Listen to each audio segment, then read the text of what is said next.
1669 की। अपने किशनगढ़ के पास में एक जगह पड़ती थी रूपनगढ़, किशनगढ़ के अंतर्गत आया करता। यहाँ की कोई राजकुमारी हुआ करती थी चारुमती। ऐसी कहानी है कि राजकुमारी चारुमती एक दिन अपने महलों के अंदर बैठे हुए थे और बाहर कोई एक बूढ़ी महिला थी और वो महिला पोस्टर बेच रही थी। जो फोटो वगैरह लगाते हैं अपने दिवाली पे घरों के अंदर, तो वैसे फोटो बने हुए थे, पोस्टर बने, पेंटिंग्स बनी हुई थी, वो पेंटिंग्स बेच रही थी। राजकुमारी चारुमती ने अंदर बुलाया उनको और अंदर बुला कहा भाई मुझे भी पोस्टर दिए जाएं। किसके? दे दो, राम जी का, कृष्ण जी का, शिव जी का, और किसके दूं? कि और तो पृथ्वीराज चौहान का, प्रताप का, सांगा का, कुंभा का। वो महिला दिल्ली से आई थी। उसने कहा कि राजकुमारी जब तुमने इतने सुंदर सुंदर पेंटिंग्स लिए तो मेरे पास एक और सुंदर सी पेंटिंग है, ये भी तुम दिखाओ। वो किसकी? एक बड़ी सी पेंटिंग दिखाई गई राजकुमारी। राजकुमारी ये किसकी? तो तुम इनको नहीं जानती? राजकुमारी ने कहा नहीं। अरे ये बादशाह सल्तनत हिंदुस्तान औरंगजेब स्वयं है। उसने कहा अच्छा ये औरंगजेब की पेंटिंग है? हाँ ये भी दे दे। उसने सब पेंटिंग के पैसे दिए। उस बुढ़िया को आगे एक बार बैठ, और अंदर अपनी सहेलियां बैठी थी, उन सहेलियों का एक बार बाहर आओ देखे। थोड़ी सारी सहेलियां बाहर है, अपने अपने जुत्ती निकाल के, ये जो औरंगजेब वाली पेंटिंग इस पे एक जुत्ती मारी जाए। उस पेंटिंग में जुत्ती मारी तो पेंटिंग बेचारी एकदम यूं टूट गई पूरी की पूरी, एकदम फट गई पूरी, और टुकड़े टुकड़े उसके किए और टुकड़े टुकड़े करके चिंदी चिंदी कर दी उस पोस्टर की। दे दम उस बूढ़ी महिला को दिया और जाके औरंगजेब को दे देना और कह देना कि चारुमती ने तोड़ी। बूढ़ी महिला गई, उसने जाके औरंगजेब को दो चार बातें नमक मिर्च लगा के कि देख लो साहब आपके पोस्टर के टोटे टोटे कर दिए, और मैं तो बता भी नहीं सकती लड़कियों के क्या क्या गालियां निकाल रही थी आपको, और ये किया। औरंगजेब ने कहा अच्छा, मतलब रूपनगढ़ वालों की इतनी औकात कि रूपनगढ़ की राजकुमारी और मेरे पोस्टर को फाड़ दे, मुझे चैलेंज करी। और कहते औरंगजेब ने यहाँ पर मैसेज करवाया। औरंगजेब ने रूपनगढ़ वालों को लैंडलाइन पे फोन किया कि साहब मैं तुम्हारी राजकुमारी से शादी करना चाहता हूँ। रूपनगढ़ वालों की क्या औकात कि औरंगजेब को मना करे। रूपनगढ़ वालों ने कहा साहब आओ, उससे 2 दिन पहले मिस कॉल कर देना, थोड़े लड्डू वड्डू बना के तैयार रखेंगे हम तो, और तो क्या ही किया जाए। इधर जब राजकुमारी को पता चला चारुमती को कि मेरे पिता मेरे भाई मेरी शादी औरंगजेब से करना चाह रहे, तो उसने मना कर दी। उसने कहा मेरे से बिना पूछा मेरी शादी औरंगजेब से कैसे कर सकते हो? भाई ने कहा तूने कौन सा पूछ के पोस्टर पढ़ा था, तू भी तो गलती करके गई है। उसने कहा कि नहीं मैं शादी नहीं करूंगी, मैं औरंगजेब से शादी नहीं कर सकती, मेरी इच्छा के खिलाफ शादी नहीं कर सकती, और आप भी नहीं कर सकते मेरी। और तो घर वालों ने कहा समझाया उसको कि देख तुम शादी नहीं करोगी तो औरंगजेब अटैक करेगा, औरंगजेब अटैक करके उसकी सेना आएगी, जो लड़ाई होगी मारपीट होगी लोग मरेंगे, वो तो ठीक है, यहाँ से बाकी जो सामान्य जनता है उनकी महिलाओं को भी उठा के ले जाएंगे। इन जनता को बचाने के लिए राजा का प्रथम कर्तव्य अपनी जो पब्लिक है, अपनी जो प्रजा, उसकी रक्षा करना है। इसकी रक्षा करने के लिए जरूरी है कि एक तेरी शादी कर दी जाए।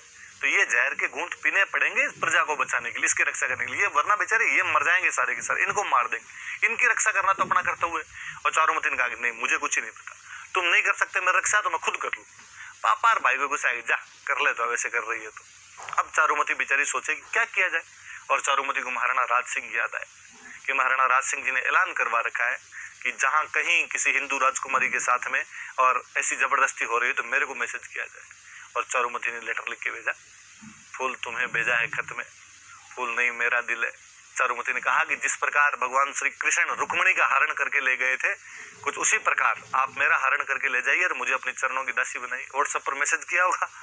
राज सिंह के पास ऐसे मैसेज आते रहते थे व्हाट्सएप पे। राज सिंह कहा पहले अपने डीपी चेक करेंगे, बाद में देखा जाएगा। राजकुमारी चारुमती बेहद सुंदर, राज सिंह जी एकदम शादी के लिए तैयार ही थे। राज सिंह जी ने हाथों हाथ हम सब भेजा कि तुम तो शादी वाला कार्ड भेज दो, लगन वगन कब है बाकी मैं देख लूंगा। इधर राज सिंह जी ने औरंगजेब को मैसेज किया कि औरंगजेब भैया मैं शादी करूंगा, देख ले। अब उससे क्या, उसे थोड़े दिन पहले की घटना है, और मेवाड़ में एक जगह और पड़ती है, रूपनगर नाम की एक जगह पड़ती है, वहां की राजकुमारी थी चंचल कुमारी, और चंचल कुमारी से भी औरंगजेब शादी करना चाहता था। कहते राज सिंह जी पहले वहां जाके शादी करके आ गए थे। औरंगजेब ने कहा ये क्या तरीका है, वहां भी तू करके आ गया, यहाँ भी तू करके आ गया, अब एक जगह तूने कर लिया एक जगह मैं करूंगा। यार भाई भाई देख ऐसे मिल बांट के सब। राज सिंह का नहीं तू नहीं समझ रहा, मैंने इस बार डीपी देख ली है, इस बार तुम नहीं, बाकी अगली बार देख लेंगे, जो तुम्हें करना वो कर लेना। अब औरंगजेब ने कहा तो फिर ठीक है, तो इस बार लड़ाई करें, और लड़ाई में जो जीतेगा ना उससे शादी कर ले। राज सिंह का हो तू जैसे कहे वो कर लेंगे हम तो, शादी का समय नजदीक है। राज सिंह जी ने अपने सामंतों को बुलाया, और सामंतों को बुला के कहा कि भाई मैं राजकुमारी चारुमती से शादी करने के लिए जा रहा हूँ, पर उधर से औरंगजेब भी सेना लेके आएगा, तो आप एक काम करो, आप अपनी मेवाड़ की सेना लेके जाओ और सेना को अजमेर में रोक लो, और जब तक मेरे फेरे नहीं हो तब तक रोक के रखना, बाद में खुद आ जाऊंगा। तैयार हो आप? मेवाड़ वालों का साहब मना कब किया? महिला की, ब्राह्मण की, गाय की, जनता की, इस रक्षा के लिए इतने सालों से लड़ते मरते भिड़ते आ रहे, हमने कब मना किया किन चीजों के लिए? और यदि अबला नारी सेना लेके कौन जाए? सेनापति जो हरावल में रहे हो। मेवाड़ के सेनापति कौन? तो शुरुआत वाली क्लास याद करना, सलुम्बर वाले। सलुम्बर का जो उस समय सामंत था उसका नाम था रतन सिंह चंडावत। खानवा के युद्ध में भी सलुम्बर के जो सामंत और रतन सिंह चंडावत, पर दूसरा चंडावत के पास में मैसेज किया गया कि रतन सिंह जी कल आपको सलुम्बर की सेना लेके हरावल के अंदर जाना है, अग्रिम बटालियन के अंदर आपको जाना है, फ्रंट बटालियन में जाके लड़ना है और औरंगजेब से अजमेर में युद्ध करना है, औरंगजेब की सेना को अजमेर में रोकना है जब तक कि राज सिंह जी रूपनगढ़ के अंदर अपने फेरे नहीं ले ले। कहते हैं रतन सिंह जी के पास ये जब समाचार पहुंचे थे उसी दिन रतन सिंह जी की खुद की शादी हुई थी। वो अपनी हाड़ी करके आए थे, सहल कंवर नाम करके हाड़ी रानी थी, उससे शादी करके उसी दिन आए थे। हाड़ा चौहानों की बेटी थी इसलिए वो हाड़ी हो गई, तो हाड़ी रानी बोलते हैं भाई उसको। तो सहल कंवर से शादी करके उसी दिन आए हुए थे और उसी दिन शाम को पैगाम आया कि सुबह आपको लड़ाई करने के लिए जाना है। ऐसा पैगाम या तो मैंने बॉर्डर मूवी में सुनील शेट्टी के पास में देखा था या इधर सुना है कि साहब रतन सिंह जी के पास में ऐसा पैगाम है और रतन सिंह जी ने मना कर दिया कि ना, राज सिंह जी का दिमाग खराब है। मतलब लोगों खुद की तो शादी होती है, लोगों की शादी नहीं होती। मेरी शादी नहीं हुई है क्या? मैं कैसे जा सकता हूँ ऐसे? आज शादी हुई, मुझे आज बुला रहे हैं और उनका मत नहीं जाऊँ। पर जो सहल कंवर थी हाड़ी रानी, जब उसने सुना कि भाई मेरे पति ने ऐसे युद्ध में जाने के लिए मना कर दिया तो उसे बड़ी व्यथा, उसे लगा कि नहीं यार ये तो गलत हो रहा है। और उसने अपने पति को समझाया, रतन सिंह जी को समझाया कि नहीं, ये जो मेवाड़ की हरावल है ये इसलिए आपको मिली है कि चुंडा जी ने राज्य का त्याग कर दिया था, मोकल के पक्ष में अपना संपूर्ण राज्य छोड़ दिया था, इसलिए सलुम्बर वाले चुंडावतों को सेनापति का अधिकार है, सलुम्बर वाले चुंडावतों को हरावल में अमर मिटने का अधिकार है। आप ऐसे त्याग नहीं कर सकते इसका। यदि आप नहीं जाएंगे तो हरावल छीन ली जाएगी।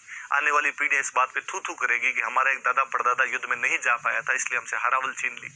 प्लीज आपको युद्ध के लिए जाना चाहिए। रतन सिंह ने मना किया, अरे तू नहीं समझती बातों, मैं जानता हूँ राज सिंह जी की दिल्ली ब्याह करने होते हैं, हम दिल्ली जाते हैं लड़ने के लिए। उसने फिर समझाया कि नहीं प्लीज आप जाओ युद्ध करने के लिए। पत्नी ने समझाया तो रतन सिंह जी तैयार हुए। दूसरे दिन अपनी सेना लेकर जा रहे थे घोड़े पर बैठ के, पर आदमी का जीव कोई लगे जाते हुए लम्बो जरा ठहरो टाइप के गाने चले बैकग्राउंड के अंदर। तो कहते हैं जैसे ही युद्ध के लिए घोड़े पे चढ़ के जा रहे थे, अपने महल के पास पहुंचे तो उसने देखा कि महल के झरोखों में हाड़ी रानी सहल कंवर ऊपर खड़ी हुई देख रही थी। रतन सिंह जी ने अपना घोड़ा रोका और पास में कोई सैनिक खड़ा था, उसको कहा ऊपर जा, और ऊपर जाके और रानी साहब को कहे कि मेरे लिए कुछ निशानी भेज दे, कुछ चीज दे दे अपने कोई ना कोई, कि जैसे हनुमान जी जब माँ सीता के पास गए थे तो माँ सीता ने अपने कंगन उतार के दे दिए थे, राम जी के पास भेज दिए थे, उस प्रकार तो कुछ निशानी लेके आ मेरे लिए।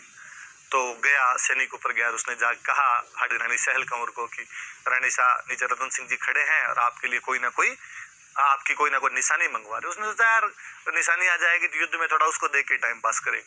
सहल कंवर पुनः सोचती है कि जब मेरा पति युद्ध में जाने से मना कर रहा है, युद्ध में जा नहीं पा रहा है, अभी भी उसका मन यहीं अटका हुआ है, इस बात की क्या गारंटी है कि युद्ध में जाने के बाद लड़ लेगा।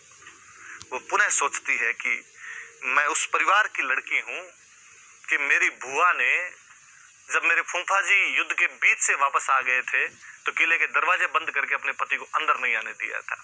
मैं उसकी भतीजी हूँ, वो मेरी बुआ थी। एक तो कहते हैं भाई जोधपुर के महाराजा जसवंत सिंह जब युद्ध के बीच से वापस आ गए थे तो उनकी जो हाड़ी रानी थे जसवंत देव, उन्होंने किले के दरवाजे बंद कर दिए थे। उन्होंने कहा ऐसे बेलखने पति से अच्छा है पति हो ही नहीं। और सहल कंवर सोचती है कि मैं हूँ जिसका पति युद्ध में जाने से इनकार कर रहा है, धिक्कार है। ऐसी सुंदरता इस खूबसूरती का ही लेके क्या करना है। और सहल कंवर कहते हैं कि जब मेरी वजह से मेरा पति युद्ध में नहीं जा पा रहा है तो मैं जीवन समाप्त कर देना चाहिए मुझे। और उसने अपना सर काट कर दे दिया था और कहा कि रतन सिंह जी को जाके ये दे देना। नीचे जैसे ही सैनिक वो सर लेके रतन सिंह जी के पास में गया, रतन सिंह जी हक्के बक्के रह गए। अब तो उनके भी समझ में आ गया कि मैं कितनी बड़ी गलती कर बैठा। पर कहते हैं कि उस युद्ध में रतन सिंह जी इतनी बहादुरी से लड़े थे, उन्होंने वो सिर अपने उसके जो बाल थे वो गले के अंदर बांध लिए थे। उस अजमेर वाले घाटे में उन्होंने औरंगजेब की सेना को इंच आगे नहीं बढ़ने दिया था। ऊपर से पत्थर मार मार के औरंगजेब की सेना को यहाँ से भगा दिया गया था। राज सिंह जी सकुशल चारुमती से शादी करके वापस लौटे थे। कभी बहुत पहले मैंने एक कहानी पढ़ी थी, लक्ष्मी कौरी चुंडावत की लिखी हुई कहानी है, जिसमें वहां पर राजसमंद की पाल पर बैठकर राज सिंह जी अपने शादी से पहले होने वाली घटनाएं चारुमती को सुना रहे हैं। और जब कहानी समाप्त होती है तो चारुमती पूछते हैं कि रतन सिंह जी लड़ते हुए मारे गए और उसके बाद क्या हुआ। राज सिंह जी कहते हैं कि वो दोनों सर्वस्व त्याग कर गए, एक ने अपने पति युद्ध में नहीं जा रहा था इसलिए अपना गला काट कर दे दिया, सर काट कर दे दिया था। एक देश की रक्षा के लिए लड़ता हुआ मारा गया था। उन दोनों की वजह से आज हम दोनों बैठे हुए, कि आज हम दोनों का यदि यहाँ पर अस्तित्व है तो उनकी